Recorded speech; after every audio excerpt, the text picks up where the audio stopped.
All right, groove hounds, lend me your ears. Feel that throb in your chest, like a rogue heartbeat hijacking your soul, pulsing through speakers with a bass line that's equal parts seduction and slugfest. Da-dum, da-dum, da-dum, dum-dum, echoing like trouble brewing in the distance. Suddenly, Freddie Mercury snarls in all velvet venom. Steve walks warily down the street. And just like that, you're thrust into a sonic showdown, pulse racing, as if the world's daring you to dance or dodge. It's Another One Bites the Dust by Queen, the anthem that's hijacked playlists from dive bars to Olympic podiums, the one you can't escape even if you tried hiding under your grandma's quilt. Yeah, even the snobbiest audiophile has grooved to it in secret. But buckle up. What if I spilled that this funk fortress was nearly a twangy tale of tumbleweeds and 10-gallon hats, got its big break from a moonwalking megastar, and moonlights as a heartbeat hero in emergency rooms? Hang tight, because we're unpacking the beat, the bite, and the bonkers backstory that'll have you fist-pumping and face-palming. By the finale, you'll be channeling your inner bass boss, cackling like a villain, and maybe practicing CPR. Let's charge in before another myth bites the dust. Yeah, I went there, deal with it. Right, let's hit the rewind button to the spark that ignited this beast. It's the tail end of the 70s, and Queen, Freddie Mercury with his operatic mustache, Brian May and his cosmic curls, Roger Taylor banging drums like they're personal enemies, and John Deacon, the quiet bassist who looks like he'd rather be doing taxes, are itching to evolve. They've conquered rock operas and glam anthems, but disco's ruling the airwaves, and John's got a secret crush on funk. He's hanging out at Chic's studio, yeah, the Le Freak legends, and gets hypnotized by Bernard Edwards' bassin' Good Times. That slinky groove? John thinks, sod it, let's queenify this. He starts crafting his own riff at home, simple yet sinister, like a heartbeat on steroids. Obscure trivia bomb. John originally dreamed this up as a cowboy tale. Yep, lassos and saloons, with verses spinning mini yarns about outlaws keeling over in the dirt. Another One Bites the Dust, straight from those dusty western flicks where heroes fall face first after a showdown. He even watched old cowboy movies and a doc on the St. Valentine's Day Massacre for inspiration, tossing in machine gun references like confetti. What if they'd stuck with it? Freddie yodeling in spurs, belting "Yee-haw, another bandit gone." We'd have Queen, the musical western, and I'd be here in a 10-gallon hat, roping laughs. Self-roast. I'd look ridiculous like a penguin in a poncho. But nah, the beat turns too dark, too urban. No room for giddy-up vibes. John scraps the cowboys, keeps the menace, and builds lyrics around gritty street drama. Let's break it down phase by phase, because these words pack more punch than a bar brawl. First verse. Steve walks warily down the street with the brim pulled way down low. Ain't no sound but the sound of his feet, machine guns ready to go. Steve? Probably a nod to Steve McQueen, that cool-as-ice actor from bullet-riddled films. Origin of the phrase? Bites the dust dates back to ancient times. Homer's Iliad had warriors biting the ground in defeat, but it got its modern swagger from westerns, meaning to die or flop spectacularly. Meaning here? Paranoia City. Steve's a tough guy in a noir world, armed and jumpy, bullets about to fly. It's like life's ambushing you, but you're ready to fire back. Ripple effect? Revive the idiom for everyday fails. Your fantasy football team bites the dust, or that diet after one donut. Satirical swipe. In today's world, it'd be another meme bites the dust, gone viral then forgotten faster than a TikTok trend. Second phase cranks the revenge. Out of the doorway, the bullets rip to the sound of the beat. And another one gone, and another one gone, another one bites the dust. Now it's chaos, shootouts, bodies dropping. John said it's inspired by gangster flicks, that raw vengeance vibe. But dig deeper. Some fans see it as a breakup anthem on acid, where bullets are killer words, ripping through relationships. Hey, I'm gonna get you too. That's the jilted lover plotting payback after getting kicked to the curb. Third verse seals the deal. How do you think I'm gonna get along without you when you're gone? You took me for everything that I had and kicked me out on my own. Betrayal, abuse, then sweet stomping justice.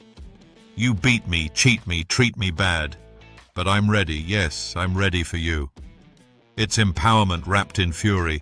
Life knocks you down, but you rise, Phoenix style, just like Queen's logo. Obscure what if? If John had leaned into drugs rumors, wait, we'll get to backmasking. The lyrics could have been, another joint bites the dust. Nah, thank the funk gods. We'd all be giggling instead of grooving. Humor beat. Picture Freddie singing that, his moustache twitching like it's in on the joke. All right, album Shenanigans time. Because with Queen, recording's never just plugging in. It's a circus of egos, experiments, and enough drama to fuel a soap opera. It's 1979 to 1980, and the band's bunkered in Musicland Studios, Munich.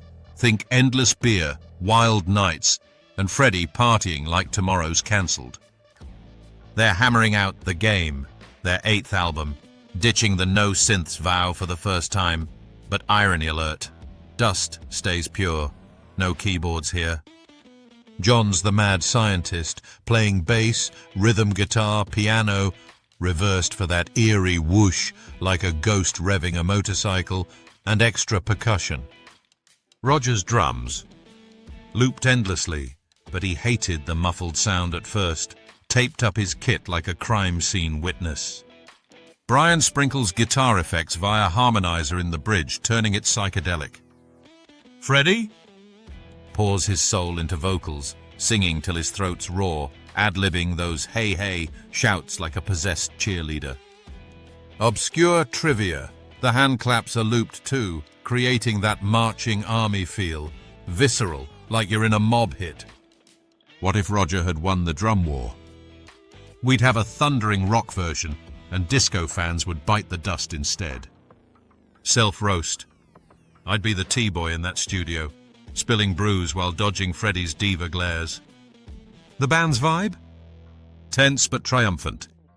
John's pushing funk, Freddie's loving it. Brian later said Fred bled for this track to make it special. They layer in sound effects. That motorcycle rev before Freddie's "Ah, take it" is actually guitar trickery. No traditional band jam, it's John's baby, with the others adding flair. Ripple on culture? Proved bassists can lead. John's riff is hailed as one of rock's greatest, simple yet addictive, inspiring everyone from hip-hop samplers to bedroom producers. Satirical jab, modern bass drops in EDM? Oh, royalties to Deacon, or they'd still be dropping the ball like clumsy cowboys. Release chaos? Epic. The Game drops June 1980. Dust buried as track 3. No single plans. Band thinks it's too disco, too risky. Brian's roadie begs them to release it, but zilch. Then post-LA Forum gig, Michael Jackson, yeah, the Thriller King, corners them backstage with his brothers. You idiots, that's a monster hit. Release it. Queen's gobsmacked. MJ's fanboying seals the deal. Single out August 22nd, 1980. Explodes to #1 on Billboard Hot 100 for 3 weeks. Their biggest US smash, crossing into disco clubs where fans mistake Freddie for a black soul singer. Shouts of, "You guys are bad," confuse them. Turns out it's slang for awesome. UK? Peaks at #7 but sells millions worldwide, over 7 million copies. In New York, it hooks black audiences, Queen's first big crossover. Obscure fact, on John Lennon's assassination night, December 8, 1980, a DJ accidentally plays it after the news. Cue outrage, death threats, apologies galore. What if MJ hadn't spoken up? Dust collects dust and we'd miss out on that funky legacy.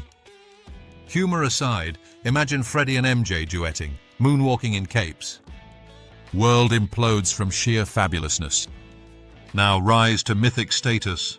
Controversies and culture, where the song struts into legend, dodging scandals like Steve dodging bullets. First the biggie, Backmasking Mania. Play it backwards and Another One Bites the Dust morphs into It's Fun to Smoke Marijuana, Or decide to smoke marijuana, clear as day toward the end with just drums. Cue 80s preachers in a tizzy, accusing Queen of subliminal drug pushes amid satanic panic. Like Led Zepp's Stairway Devil Whispers or Beatles' Paul is Dead rumors. But nah, coincidence, pareidolia, your brain-filling gaps. Queen laughed it off. No intent, though they admitted early 70s pot pranks, like baking brownies and tricking cops. Ripple fueled anti-rock crusades, but made the song edgier for rebels. What if it was deliberate? Freddie winking. Darlings, inhale the genius. Other beefs? Press flips the chic script, accusing them of ripping Queen. Morons, good times came first. No lawsuits, just eye rolls. Roger initially opposed the single, echoing his beef with a similar beat on Fun It from Jazz. Culturally? Ubiquitous. BMI's top sports anthem. Fans chanting, another team bites the dust at games. Detroit Lions' 1980 theme, twisted to beats their butts during a lousy season. Movies? Iron Man 2 fight scenes. Rocky 3 almost used it, but got denied, birthing Eye of the Tiger instead. Ads? 1998, Iowa stereos with a hearse blasting it. 16, Hyundai Super Bowl spot with Kevin Hart stalking dates.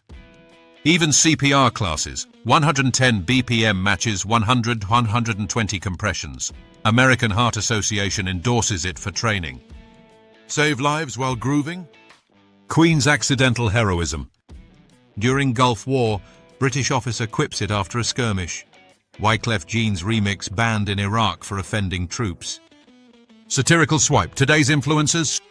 Sample it for another follower bites the dust after a cancel. #savage. Legacy and lasting weirdness. This track's undead. A vampire in platform sucking boredom dry. Covers? Weird Al's 1981. Another one rides the bus, parodying transit hell. Bubbled under charts but iconic. Al always got permission. Class act. Wyclef's refugee camp version turns it rap. Pitbull remixed for FIFA vibes. Sampled endlessly. Eminem, Ice Cube, even kids' shows. Obscure trivia. Sounds like Space Invaders arcade game. Pitch shifts mimicking aliens dropping. Another one bites the dust. In Family Guy, Stewie traps a kid and quotes the first line. Recharted 2018-2019 post-Bohemian Rhapsody biopic, hitting number 4 on Hot Rock charts. Certified 5x Platinum US. Ripple effects? Funk rock fusion pioneer, empowering underdogs, from wrestlers taunting to therapy sessions stomping stress. What if Cowboy stuck? Queen tours saloons, Freddie and Fringe, absurd but they'd rock it. Lasting quirk 2017 Raw sessions out, alternate takes like peeking at Rock's underwear drawer. Empowers generations, from 80s discos to modern memes, its defiance distilled. Self-roast. If immortal, I'd haunt gyms whispering faster compressions to slacker CPR trainees. Whew, we've funked through the riff, the revenge, the riots. Another one bites the dust, ain't just a banger, it's a survivor, a slayer, a sneaky lifesaver. Queen's genius. Deacon distilling funk into fury, making us all feel invincible, even dodging life's bullets. If this grooved your soul, and come on, you're tapping your foot, smash like, subscribe for more Queen quests, and comment your wildest bites the dust scenario. Mine? Another diet bites the dust, pass the pizza. Keep the beat alive, you legendary loopers. Hey, I'm gonna get you too. Bang!